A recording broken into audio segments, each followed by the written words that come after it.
Alright, fuck it. I'm just going in raw. Pause. What's up, guys? This is Hug Zero, the old school gamer, the Iron Heart of Xbox. We are back. And you know that chime. Man, I have been away from this for so damn long. I tell you what.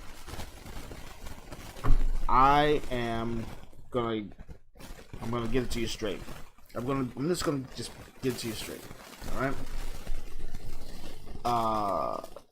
We as gamers have been very irresponsible, especially when it comes down to this console war. I know what console wars are. I've been there. Super Nintendo, Genesis, you know that, right?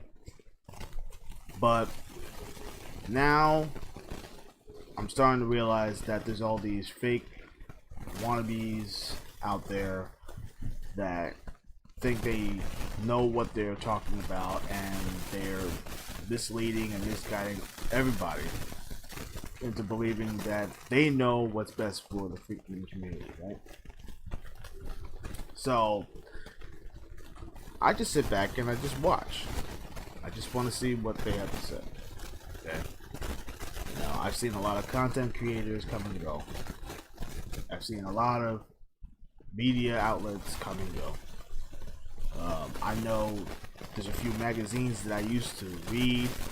They came and went. But now,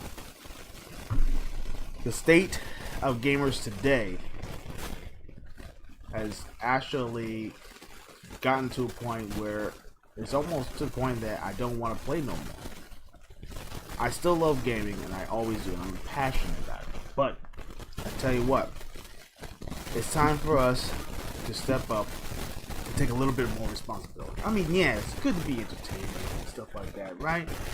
When you put out your videos, and you actually say what you feel. And you feel like whatever you say is real, is raw, and that's what people want to hear, right? And then when someone actually has an opinion that's different than yours, you start to get stupid. I mean, you know, not in a literal sense, but you just want to do it for an entertainment reason, right? If you're gonna do something like that, the first thing that I know that you have to put a little disclaimer, right? Put a disclaimer in the front of your videos, right? Saying the views that we provide here does not, reflect on blah blah blah blah blah. That way, when people get into the video, they don't get the wrong idea. You got all these closet phonies that go into the messaging boards, and they put all this stuff, and they get toxic, and they start attacking people and stuff like that. I mean, granted, you get all your super chats and all that stuff, right? And you're getting all that money, and you feel, oh, you know what? It's no harm. It's no harm, to do this stuff because I'm making money. It's capitalism. Nothing wrong with capitalism at all, right? But when it boils down to it, okay, brass tacks, it leaks and it seeps into the social media outlets. Then you got Facebook, you got Instagram, you got Twitter, right? And then everybody else who, pretty much like innocent bystanders, right? You have the casualties of this considered console war, right? And those are the ones that actually start to, they're like, oh, what did I do?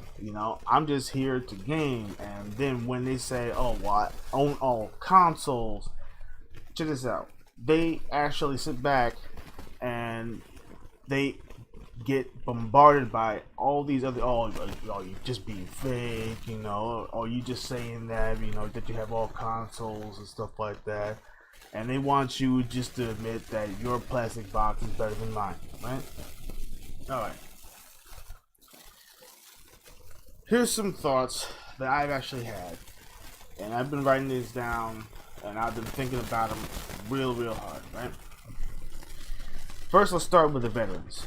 The veterans are the old school gamers. We're the ones who's been there through the bloody trenches. We actually went to the arcades. We actually played the old school consoles. Hell, we even played when the big blocks on the screen, not much graphics, not really arcade like, but it was, it was a home console. It was new. We've been there. We actually seen the industry evolve. We even been through the crash. Yes, the big one, the one with ET and all that stuff, and we thought that gaming was actually going to be done. And I actually remember when the Atari 7800 was going on sale. It was originally $299, right? $50. They were selling it for $50. They were trying to get rid of them. And I still also remember that all the ETs they took them all off the shelf. And my mom got me, and I think it was it's my dad. I'm sorry, my dad actually got me the Atari 7800, and because he got it cheap, and it was new to me. I got Miss Pac-Man. My mom got Miss Pac-Man. I actually got this Falcon. A few other games, right? It came with Pole Position 2, if I remember correctly. Man, I had a blast. I had a great time. Then my neighbors up the street, one of my friends, had the Nintendo system, the Nintendo Entertainment System, and he had like Mario Brothers, Duck Hunt, a few other games. And I was like, wow. Yo, that's different because, it was closer to the graphics of the arcade a little bit.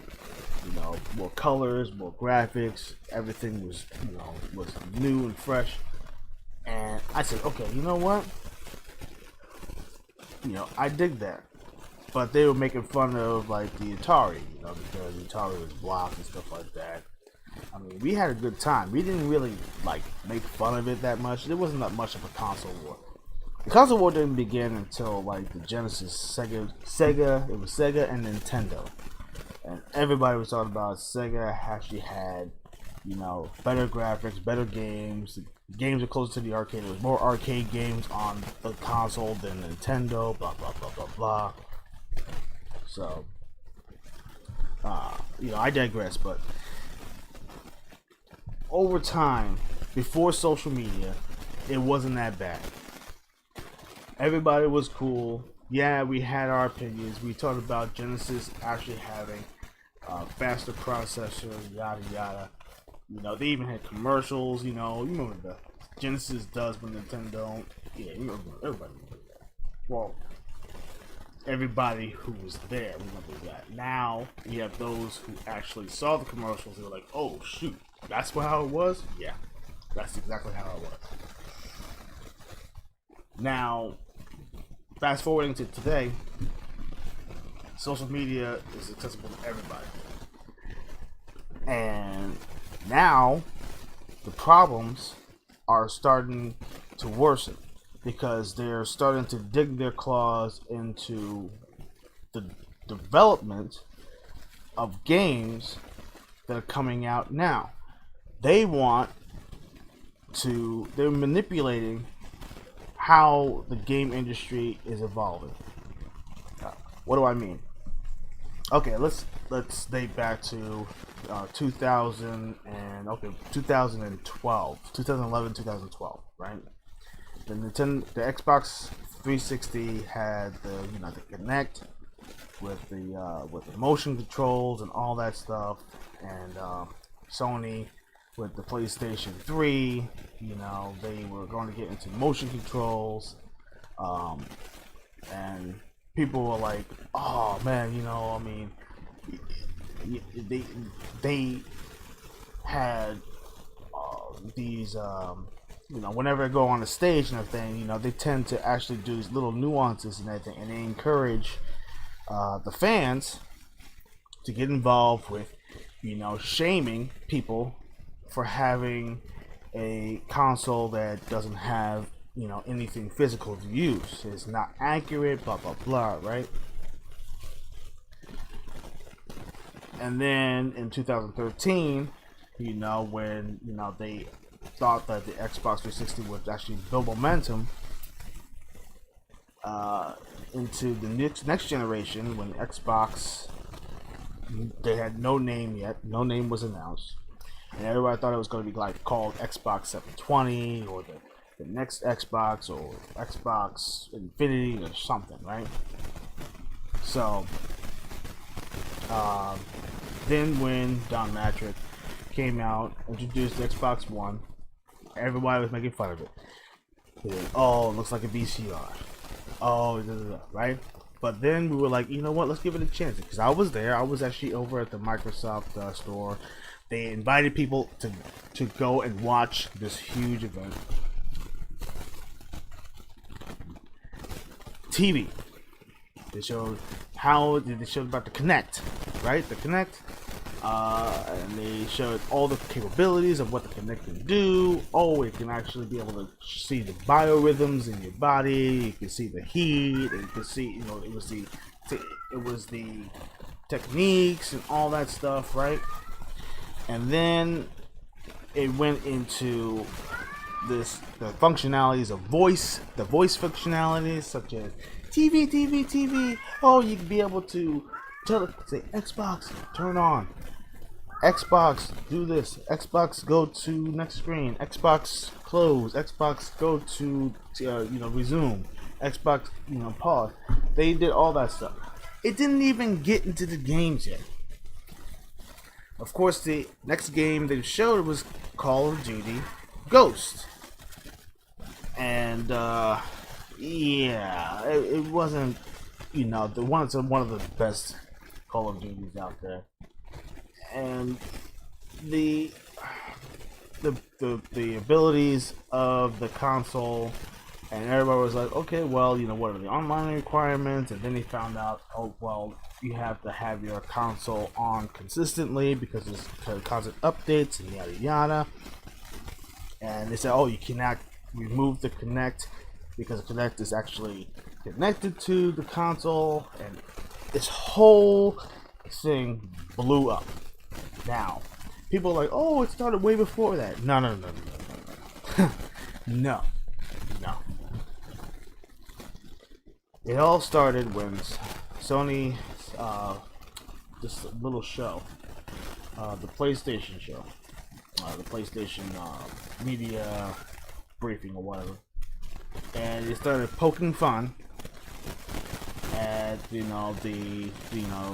constant connection and not the ability to be able to share games. And they actually recorded a little burn, that was like all online, and all the fans, all the PlayStation fans, and even those who were actually were some of the diehard Xbox guys, some of them, they were all chiming in, and they said, I can't believe it. They're charging more for a console that is less powerful and actually has a Kinect that you can't disconnect, and yada yada, and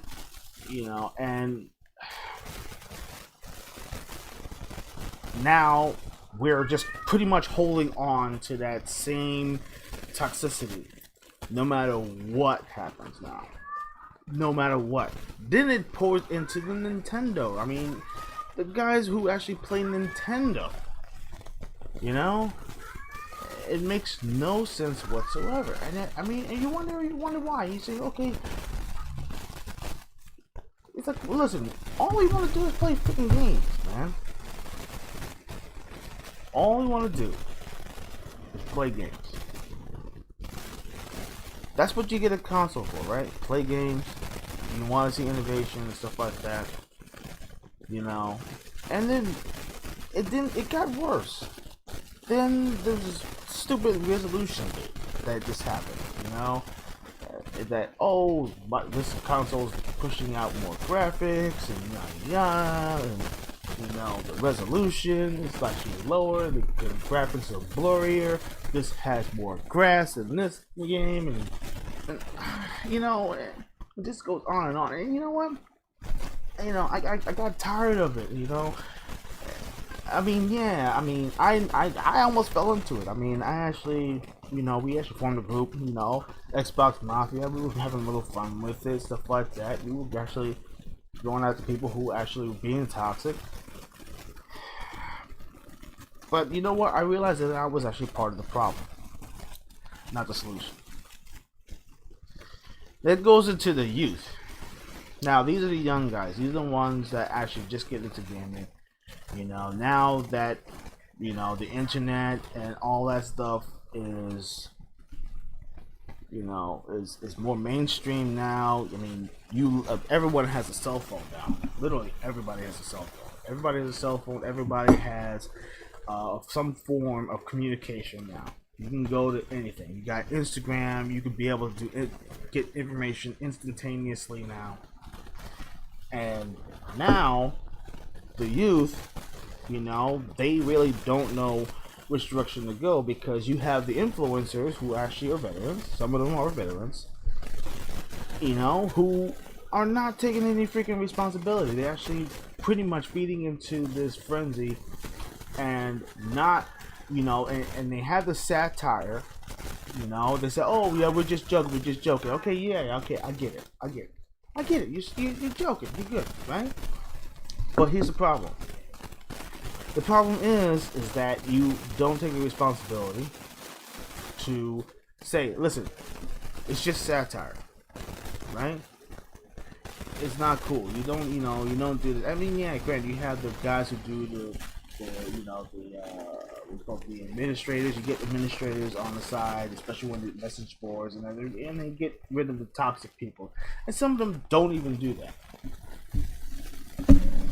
And they also spreading misinformation, which is another thing that I've been noticing too. Now let's get into this disruptors. These are the ones these are what you call the trolls. The trolls, these are the ones that decide to I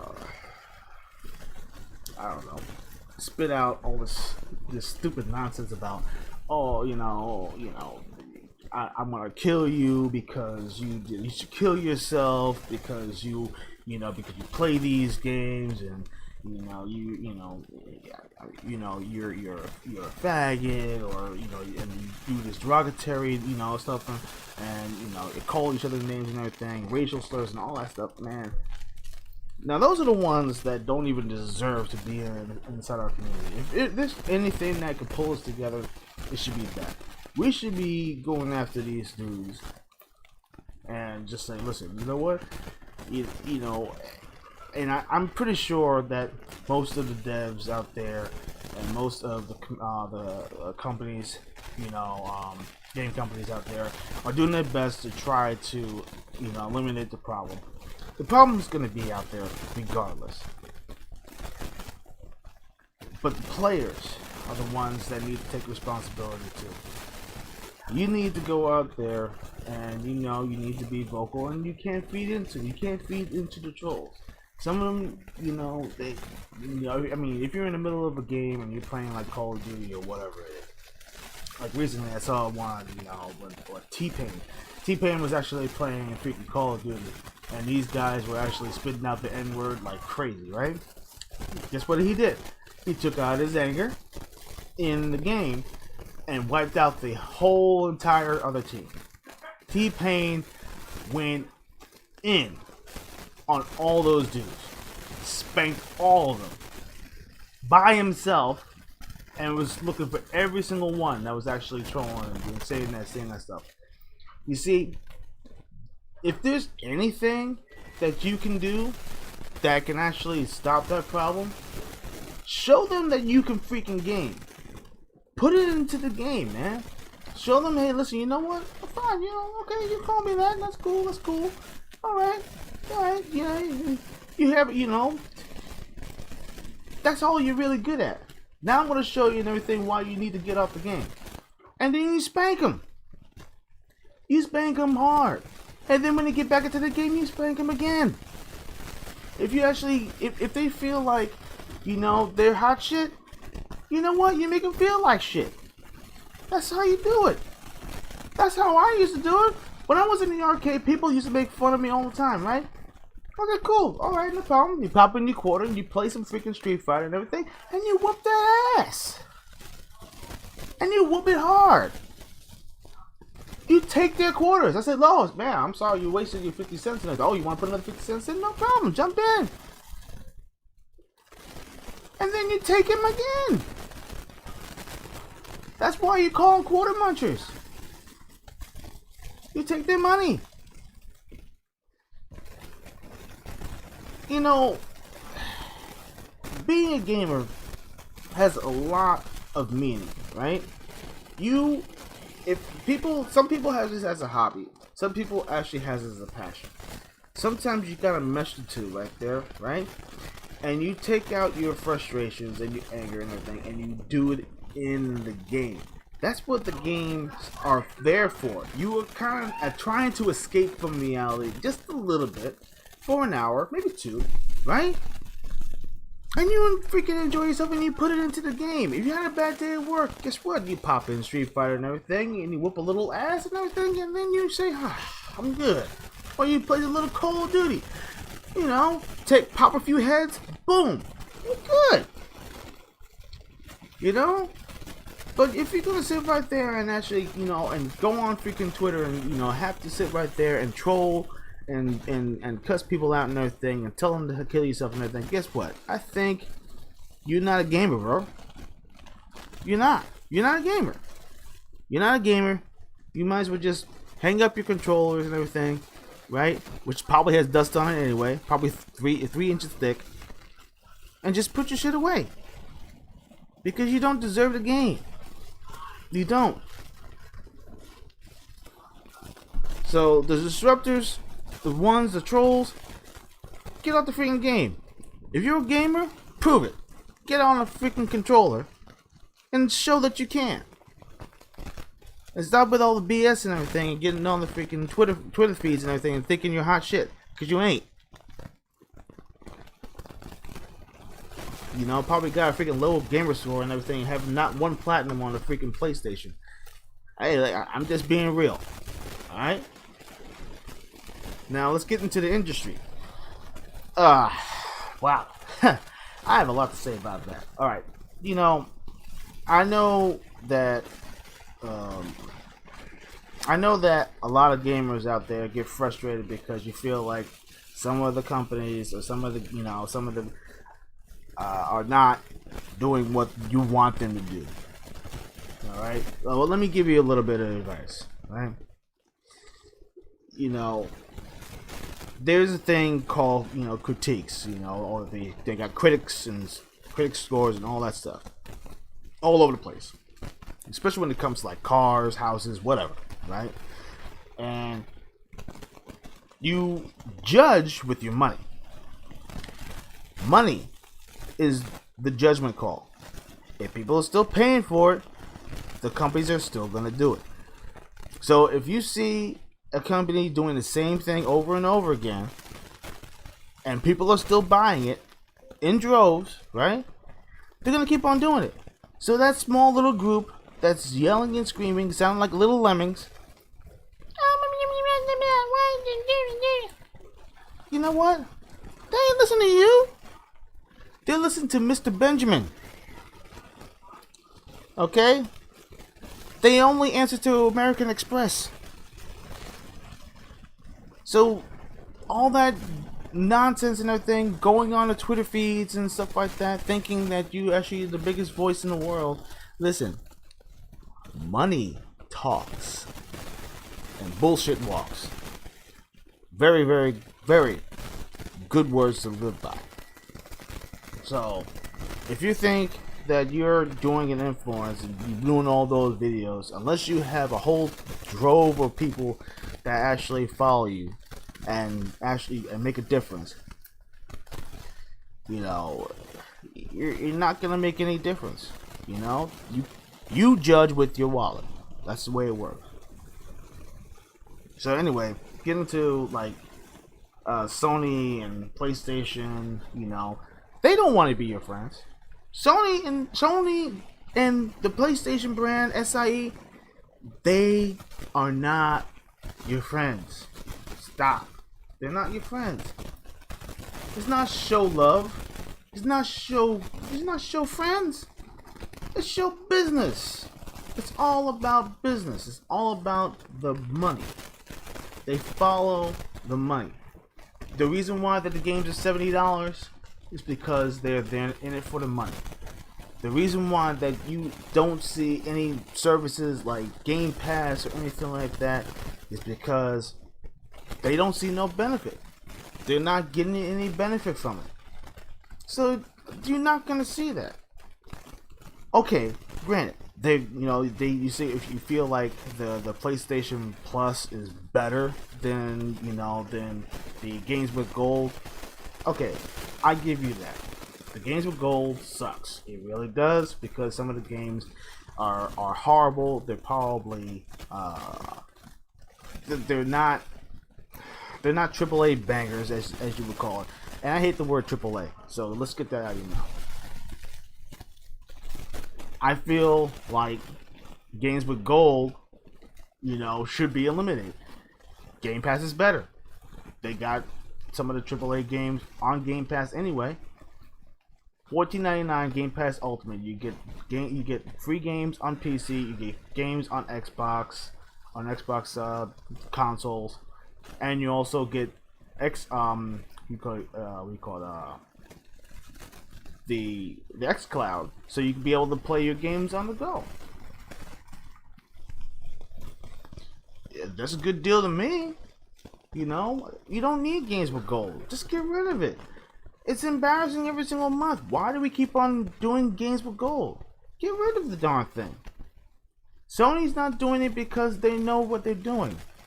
They know that their customers are going to pay their money, and they're going to be, doing it in droves. They're making their money. They're not going to change. Stop trying to think they're going to be doing the same thing. They're not going to do no day and date first party games. It's not going to happen. Stop asking, because all of the Sony fans, they spend the money. The new game Returnal, people are spending their $70. Even though you feel like it's a short game and a thing, it feels more like a AA standard game. People still love it. It looks like a pretty freaking awesome game. I don't have a PlayStation. I don't have a PlayStation 5 and anything. I can't play it. But from the videos I saw, man, it looks really freaking good. It looks really good. I love bullet hell games. Roguelites, it's my cup of tea. Unfortunately, a lot of the crashes that I saw, makes me doubt to actually even get the game. Imagine getting 6 hours in and everything, lose everything. Nah, bro. I'm sorry, it ain't happening. So anyway, let's get into a couple other things, because I don't want to jaw on too much. I'm going to like the half an hour mark. Let's talk about the contracts. Now, Sony has been known for contracts for years. As a matter of fact, all corporations are actually into contracts. Contracts are a standard in the industry. Now, because of all these lawsuits that are happening, a lot of these contracts are actually coming into light. This Epic versus Apple thing, there's a lot of dirty laundry that's being aired out right now. Damn, it's a good cup of coffee. One, Sony actually does not like to share. The thing with Fortnite and the crossplay, Sony didn't want none of that. They didn't want none of that. And you want to know why? Because they don't see any benefit. They felt like they weren't getting any benefit from actually sharing the play space with other consoles like Nintendo Switch and of course the Xbox One.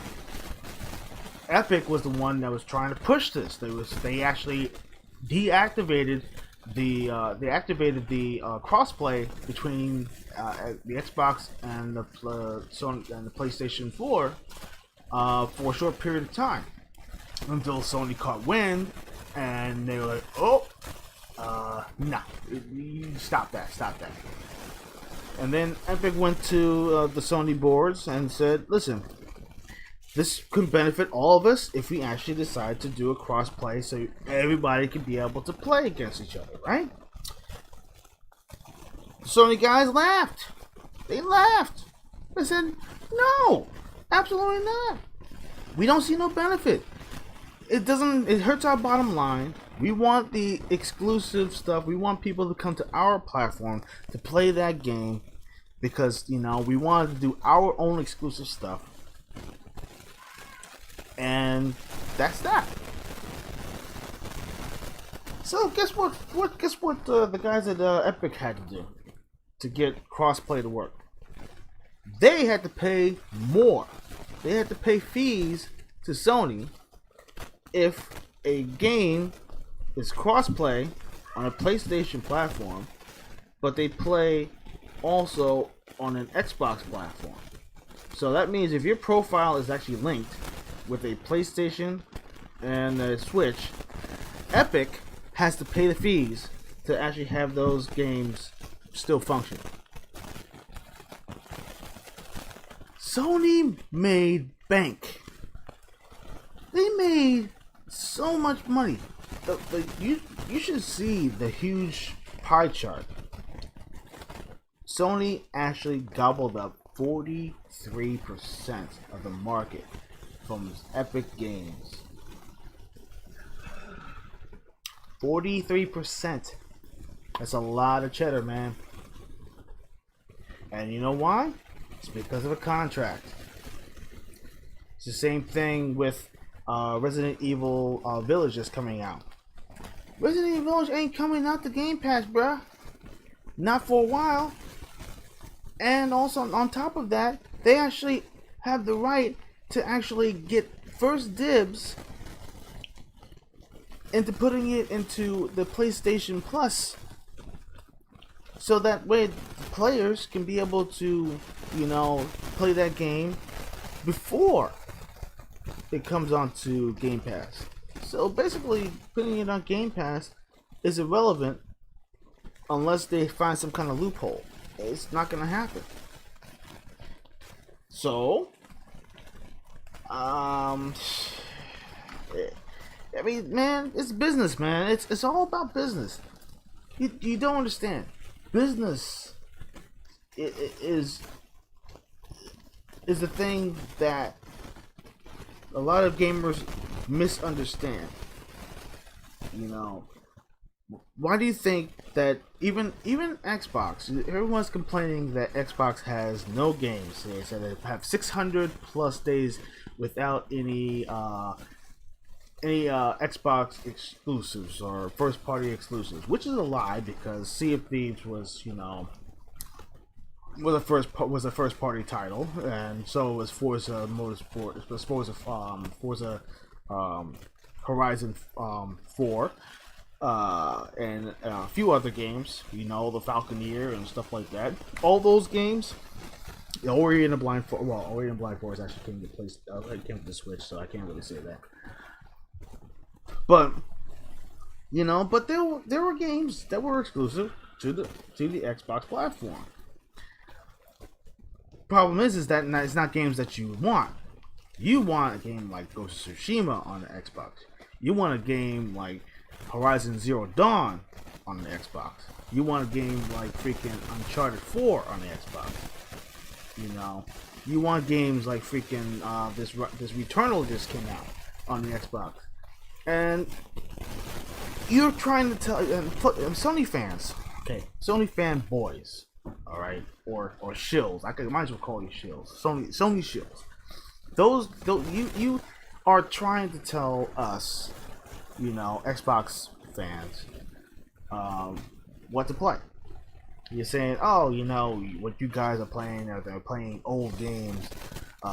And by the way, I actually like the fact that most of the old games are actually getting revamped and increased frame boosts, which looks pretty damn cool. I mean, if you've seen Assassin's Creed Unity, which actually was kind of sporadic when it came to its frame rates, now it's unlocked frame rates, 60 frames per second, smooth throughout, with all the graphics and bells and whistles. It looks absolutely like a different game. It's amazing.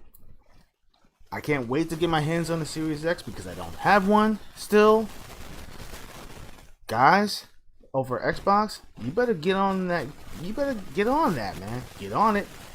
Because a lot of fans out there, they're looking at all this new stuff and they can't get their hands on it. No one can play Bright Memory on an Xbox One. No one can play freaking Medium on an Xbox One. What's going on? I mean, are you delaying these games on purpose because you have no consoles to actually, you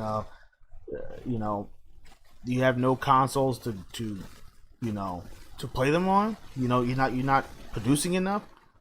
Or something going on in the factories? I have to. These are questions that a lot of these a lot of players right now are getting into. I think it's starting to get blurry. What's going on with that? But yeah, it's like, what's the deal, man?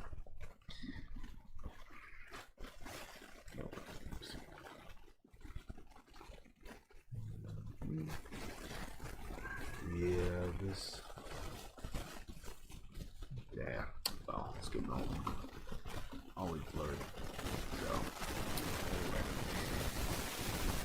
Getting back to my point. Sorry, my camera is just a little.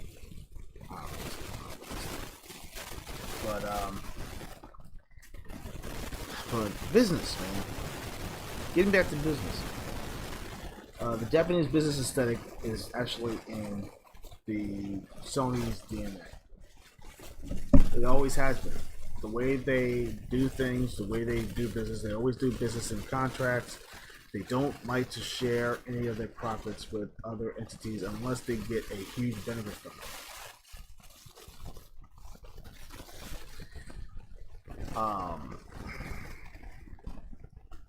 I feel like, I don't know. I really feel like a lot of the gamers out there are wondering why Sony brings out all these great, amazing experiences. Well, it's because of the business aesthetic. That's how they do business. It's how they do business. They really push everything into what they do. A lot of money. But they want a huge return on their investment. So what's the problem?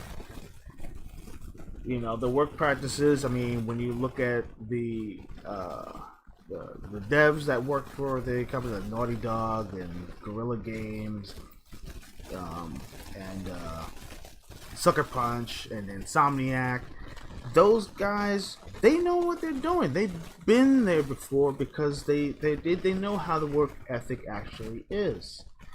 They know about crunch. And yes, you've been hearing stories and everything that people get deflated and they actually feel like they're working forever, and they feel like they're being slave driven and stuff like that. Yeah. You know what? I should know at my job. Sometimes I feel like that too. But here's the thing. At the end of the day, once the job is done, everything is all good. Everything's all good. So and the product that you put out is quality. When you put in the time, the product is quality. Some people feel like quantity is necessary. No. It's not quantity, it's quality. I don't want a pile of shit. Okay?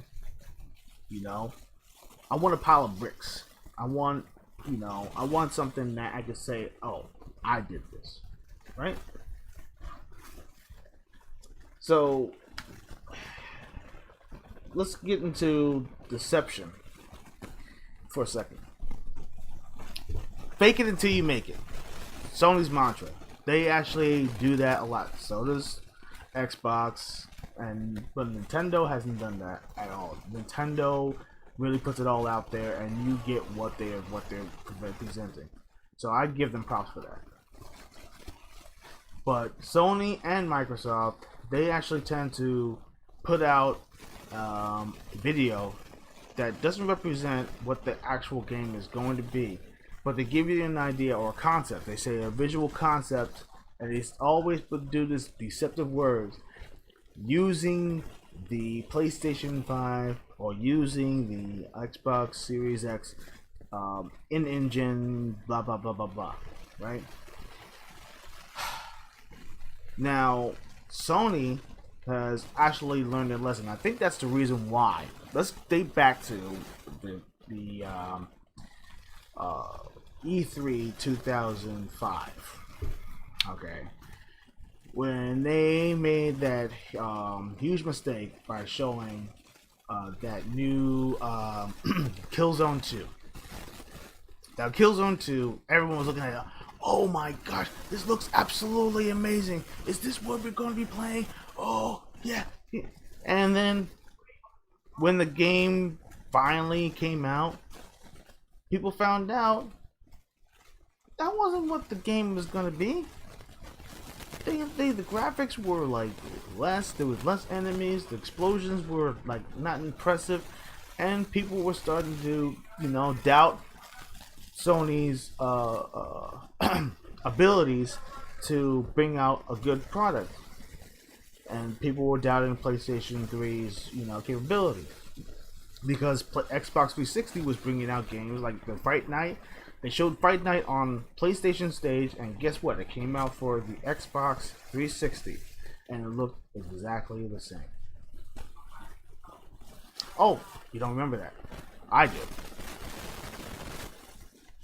Deception to perfection. They learned their lesson, and now they actually crunch hard to bring out the best. And they also lock in to other companies or to AA companies or whatever to make them exclusive to the console and say, listen, I want you to put all your concentration on our game, on our console, on our platform. You're not going anywhere else. You're not going to put. I don't want you to divert your attention to anything else, but you're going to use it on our platform. And that's exactly what happened. And that's the reason why the game looks so freaking good. Uncharted 4 looks freaking amazing. Horizon Zero Dawn, freaking amazing. Beyond Two Souls, another one, amazing, absolutely amazing. You know what? I sort of envy it because these are consoles that I don't have. Everybody's like, oh well, you should have got yourself. Look, it's the same thing as my phones. I'm actually in the ecosystem, so I stick with the ecosystem. So I'm into Samsung, that's what I'm into. If you're into Apple and the iPhones, that's you, man. That's your platform. Stick with it. If you like PlayStation, you got your ecosystem, you got your friends, stick with it, bro. I'm with Xbox. I got my friends list. I got all my achievements, which carried from the 360. I just don't want to. I don't want to leave it. But I also have confidence in Xbox that it will get better. Because after 2013, I had my doubts. Rise of Rome looked absolutely fantastic, and so did Titanfall, man. Titanfall was an amazing game. Yeah, online only, but it was an amazing game. And then what happened? I don't know. They had a game called Scalebound. Scalebound, I thought was gonna be an amazing game from freaking Platinum Games. What happened? You know, they effed up. They completely fucked it up. They did. And Microsoft pulled their money, pulled the project from them and said, forget it. And what else did they do? Fable Legends. The infamous Fable Legends. I remember that ongoing, what do you call it, beta? It was going on forever. And the updates were taking forever. And the game looks great. It looked amazing. Pull the plug. Taking too long. Sorry. Pull the plug. And then they closed down Lionhead Studios. Wow. Let's go into Crackdown 3. Another one. I had to talk about this one. This actually broke my heart. It really did. I actually am a Crackdown fan. I remember when Crackdown first came out, it came with a demo of Halo 3. That's the only reason why that Crackdown got so popular, because they got the free demo. But then they actually kind of almost ignored the Crackdown game. But then when they finally played it, they were like, "Oh wow, Crackdown is actually a pretty good game," and it was. Getting power-ups, becoming stronger over time, getting these orbs, challenging yourself, getting the agility orbs so you can be able to jump higher and run faster and stuff like that. Man, that's amazing. You know, more power-ups and everything for more explosions. You know, your vehicles and everything actually power up with you. Yeah. Crackdown 2 was actually another good one. You know, you could be able to store all your vehicles and stuff like that, and be able to drive any vehicles you want. And it was 2 players simultaneous, so you could be able to play through it, play through all the missions and everything together. Freaking awesome. You know, then you have like these day-night cycles and everything where these freakers come out at night. And then Crackdown 3 came out. Now, Crackdown 3, they had this promise of they going to use the Azure servers to be able to do all this destruction. It was amazing, right? And I mean, people were like, you know, saw the buildings like collapsing into each other and all that stuff, and it was going to be called Wrecking Zone. I was looking forward to it. Then the game came out. Before the game came out, I had to put this out there. Okay, disclaimer. There was a company, I think, that actually came up with the technology. Let me see if I can look it up. The technology, I believe it was something Gen.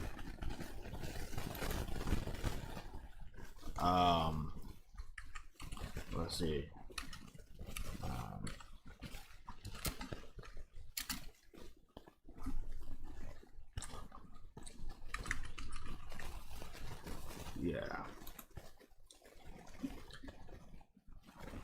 Yeah, it was what the company's name was. Oh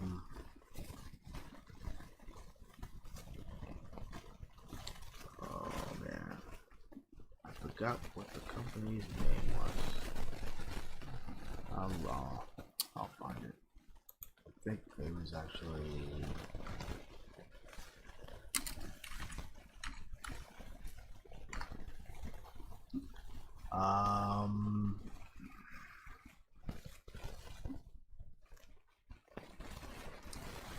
What was it called? Oh my gosh. Got the company's name. If you could tell me what it is and everything, just put it in the replies. Put it in the comments below. Let me know. I'll probably find it and everything after I get done with this. Anyway, getting back to what I was saying.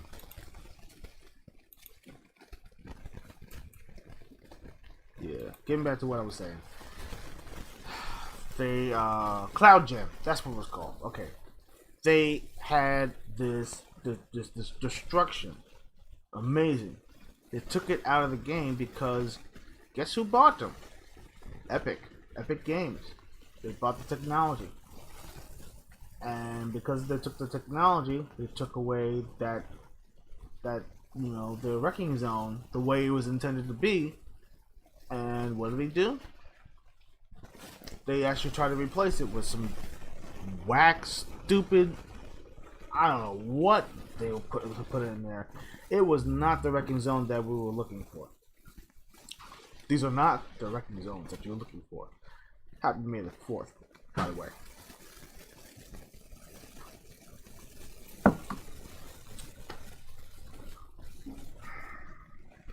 Which segues into my next subject, and this is my last one for the night.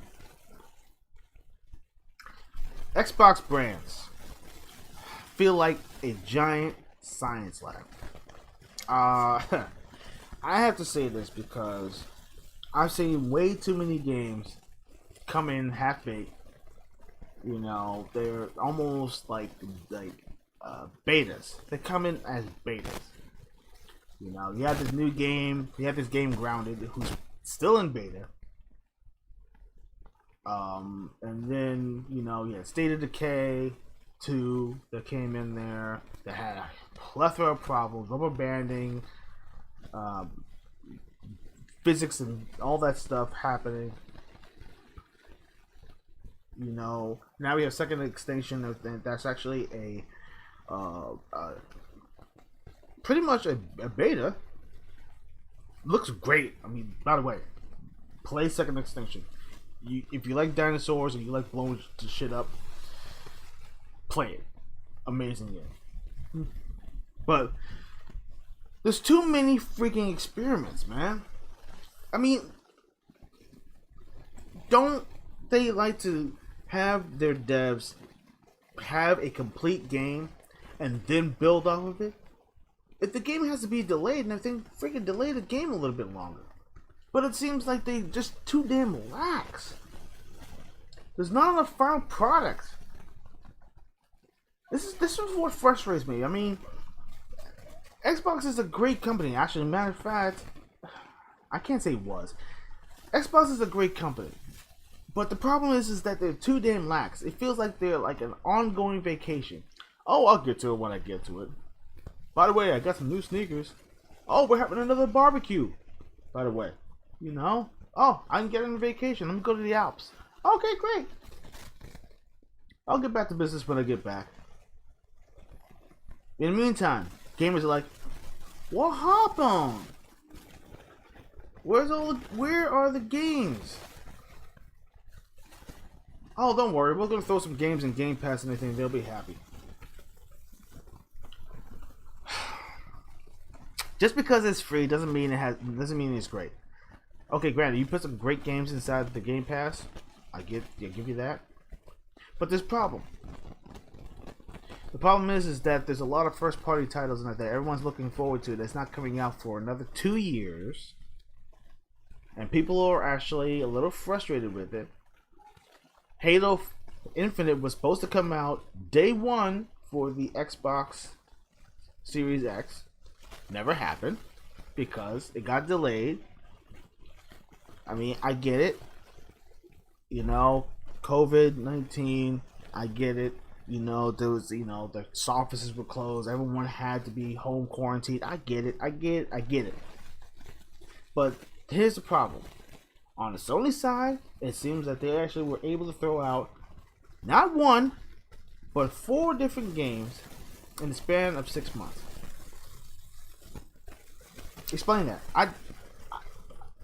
I would like to know. Explain that to me, please. It's a little disheartening. Everyone's like, oh, we gotta blame Phil Spencer. You know what? I could. If I really want to jump onto the bandwagon, I could. But I don't want to. I'll tell you the reason why. Because it's not really all his fault. There's all these other managers too that are underneath him. He can't be everywhere at once. And the only times he visits and everything is when he has time. Every single development group or team are in other parts of the world. He cannot travel everywhere instantaneously, okay? The only thing he can is get builds that gets downloaded and brought to him, and he plays the build, and if he likes what he sees, he gives it a green light. If he doesn't like what he sees, he says try again. But here's the problem though, and this is a problem. The problem is that some of the games that I've seen that actually got the green light weren't up to snuff.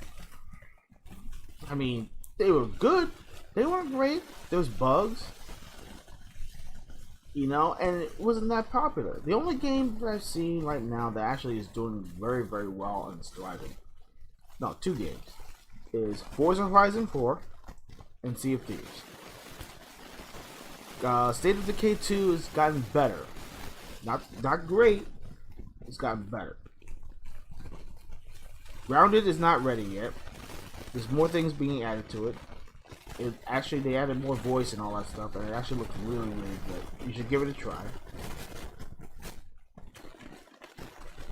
But it seems like also every single game that seems to be working, that they feel like is working, like when they get the okay, it also seems to be forgotten. That means they don't promote it, they don't put it out there. It's like, oh yeah, it works. Okay. Well, let's move on to the next subject. Oh, by the way, how you doing, guys? And then leave this one to the wayside. That's what happened to Crackdown 3. Crackdown 3, as a matter of fact, no, it's right there. Bleeding Edge. There's a good example. That's a good example for you. Bleeding Edge came out for the Xbox One, right? You know, it looks like a decent game. You know, it's a passion product from Ninja Theory. But here's a problem. The problem is that the game felt empty. There wasn't enough stages. There wasn't enough characters. I mean, yeah, they added characters over time and some powers and stuff like that. But there wasn't enough to do in the game. It felt sluggish. It didn't feel fast-paced. And it just seemed like, yes, it was a passion project. I get it. Passion projects are great. But if you're not going to put any more effort into it and just close the thing down, now they said, okay, well, now we're going to shut down the servers.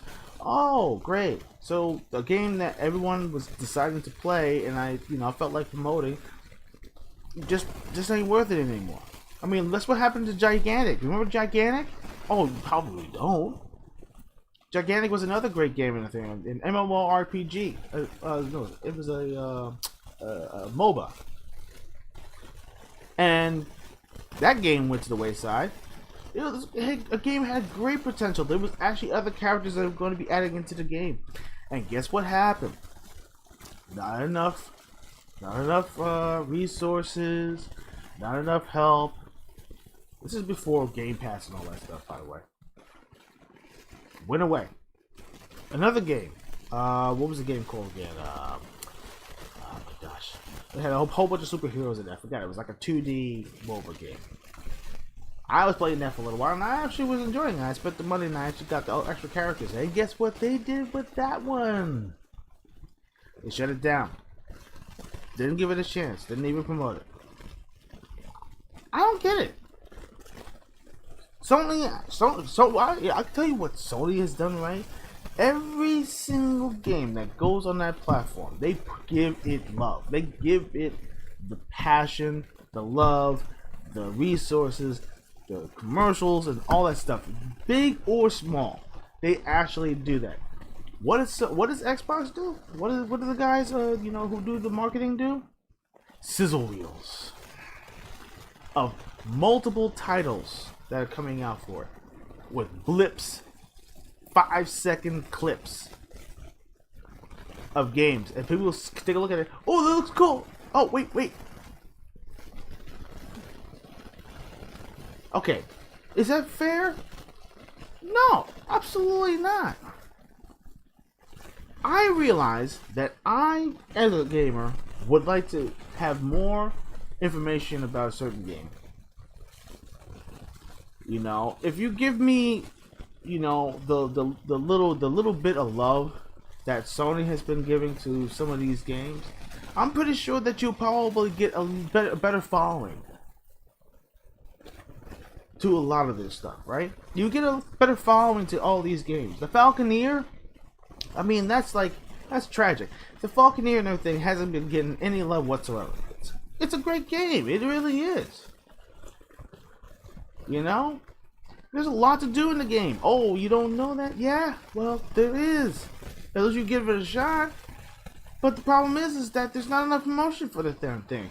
Yeah, granted, you had your interviews and stuff like that, dev interviews, 5 seconds. Oh yeah, he passion product, he did it by himself. Next.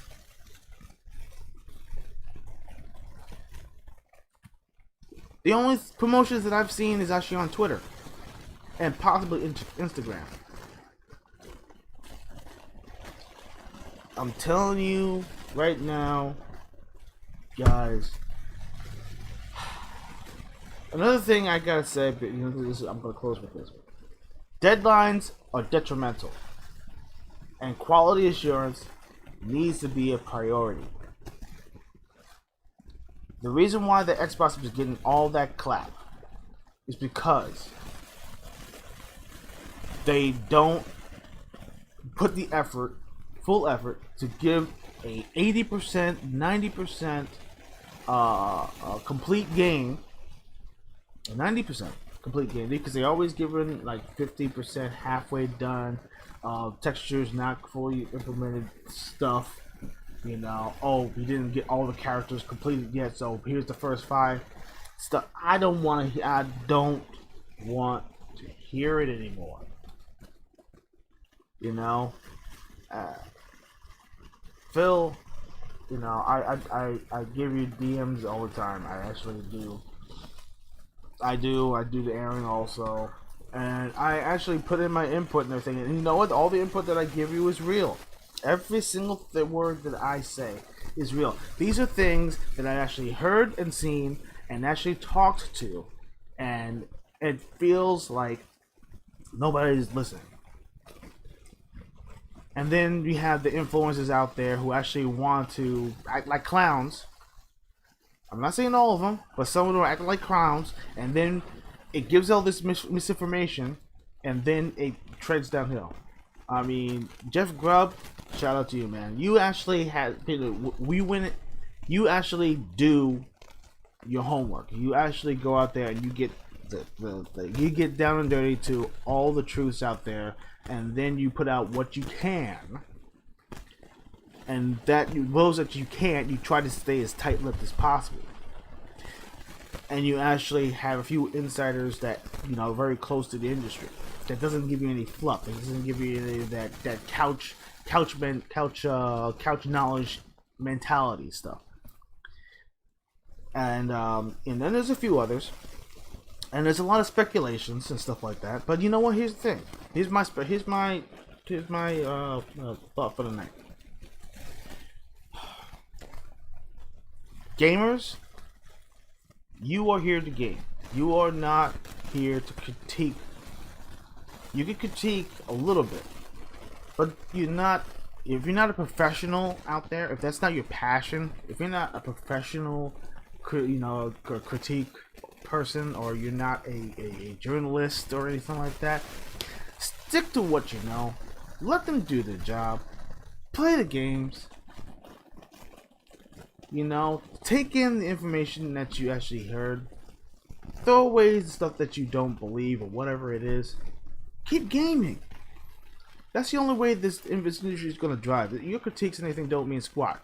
What it means is that the games that come out, the quality, you like them, and you want to share your experiences with others, and let the others actually say, "Oh wow, this game is actually pretty cool," and everything. I'm going to get it too. And that's how this industry will actually grow. The industry is not going to grow from all your whiny tears. No one gives a shit about that. No one gives a shit. I don't give a shit. All I care about is what's on my screen and everything, and the controller in my hand, and what I control. That's all I care about. I'm not into your feelings, dude. And I don't think the industry heads out there are into your feelings either. All they care about is the bottom dollar, brother or sister. So anyway, that's all I have for you guys. I mean, I've been on for about roughly an hour now.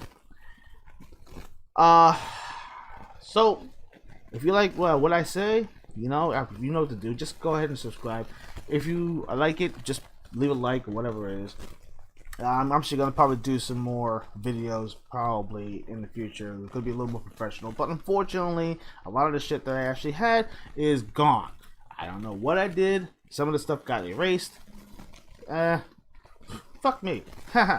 Anyways, this is HUD Zero, the old school gamer, and of course the Ironheart of Xbox. And you know, until then, shut up and play.